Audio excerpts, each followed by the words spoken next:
Hi.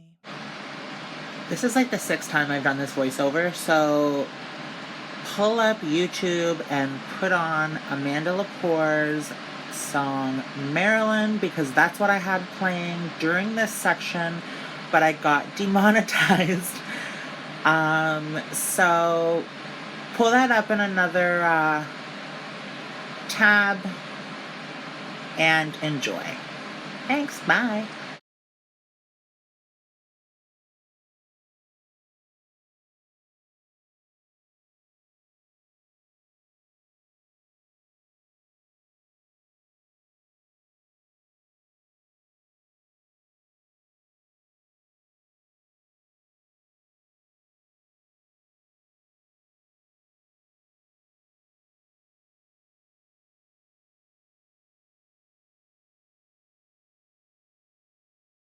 Hey guys, so I wanted to do a Marilyn Monroe inspired look because I'm extremely inspired by her.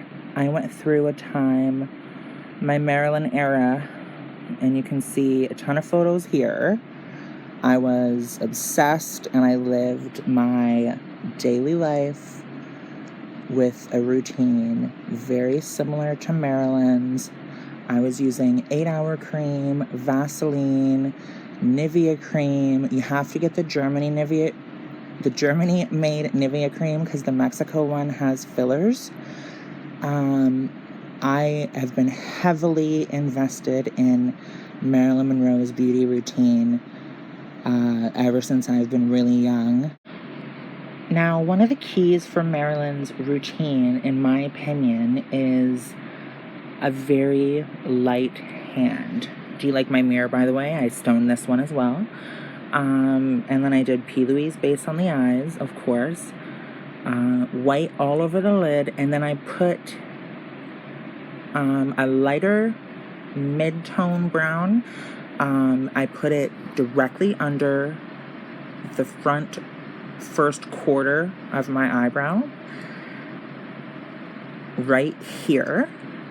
And then I put it towards the outer of my crease.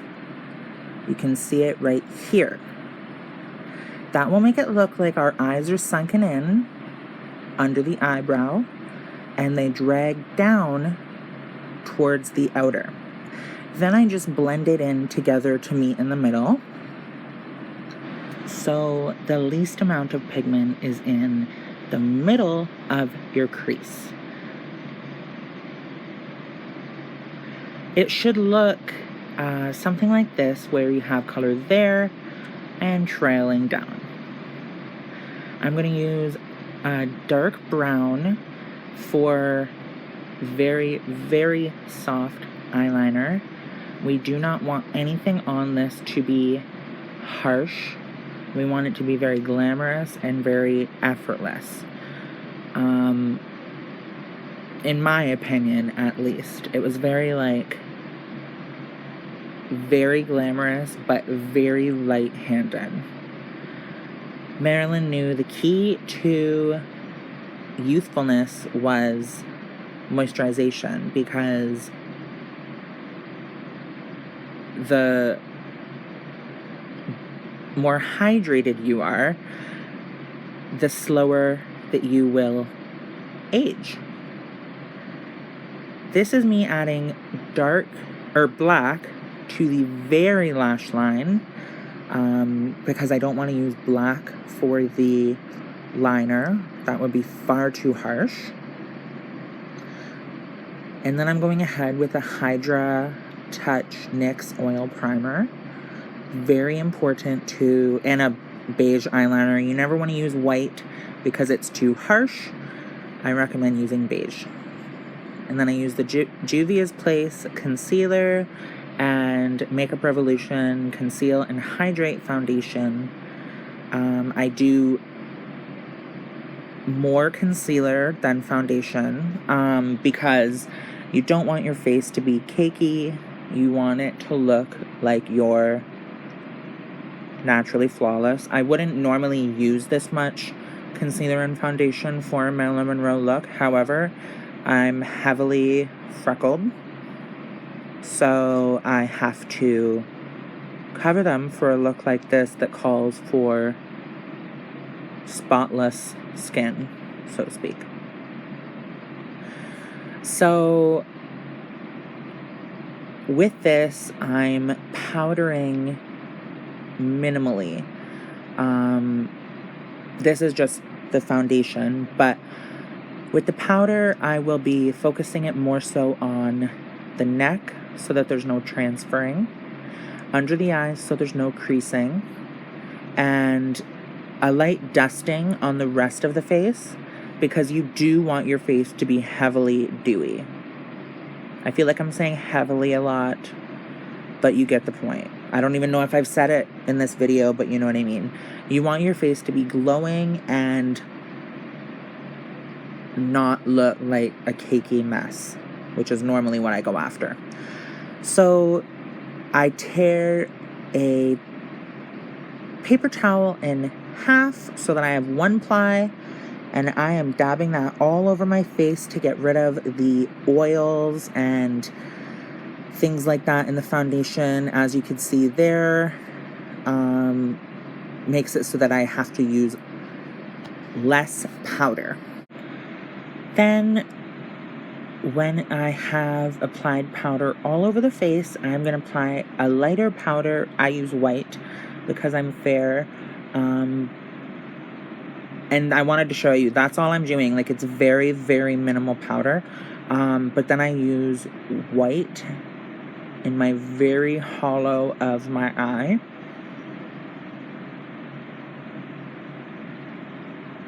Because you don't want to have like purple peeking through. And then I'm using loose powder to further set the foundation, and this is more so for transfer resistance and things like that. I find with hydrating foundation, I have more transfer, of course. So we have to take that into consideration.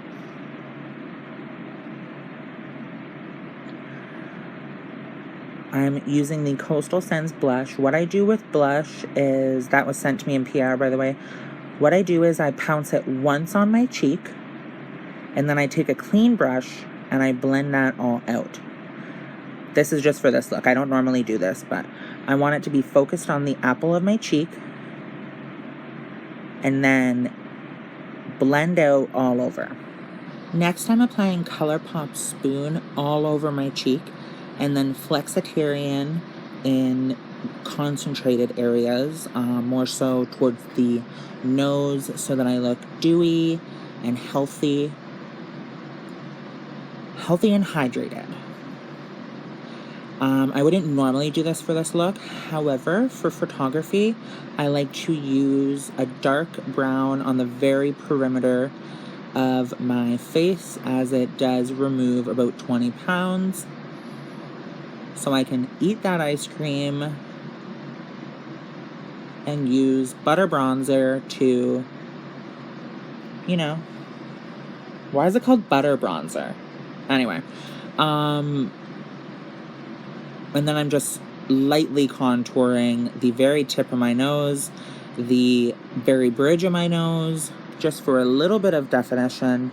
And I'm using a light, I would say medium brown actually, to create a shadow for my eyelashes.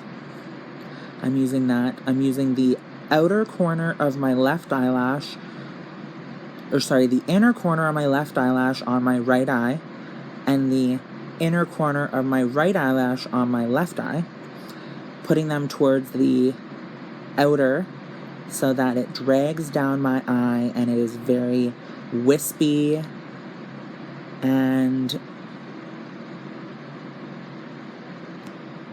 I want to say droopy, but sounds offensive, but you know what I mean. Like, she didn't have droopy eyes, it was just downturn eyes. And don't use scissors by your eyes. I realize now, looking back, how fucked that is. It wasn't as close as it looked on camera, though, so take that into consideration. I'm not like a psychopath. Well, and then I use Wifey by Jeffree Star, Perfect Blue based red, which is obviously very important. And then over that red, I'm using the clear Jeffree Star Cosmetics lip gloss. I genuinely, in my last voiceover, just realized that it was Shane Glossin, like Shane Dawson. So stupid. For the curls, you curl the section from ear to ear, from ear over the head to ear, down, and then you curl the back, all one direction, so it's like a set, a roller set. But anyway, I hope you guys enjoy. Thank you for watching. I hope you have a lovely day. Bye. P.S. Don't forget the beauty mark like I did. I had to edit it in post video. So thanks, guys. Bye.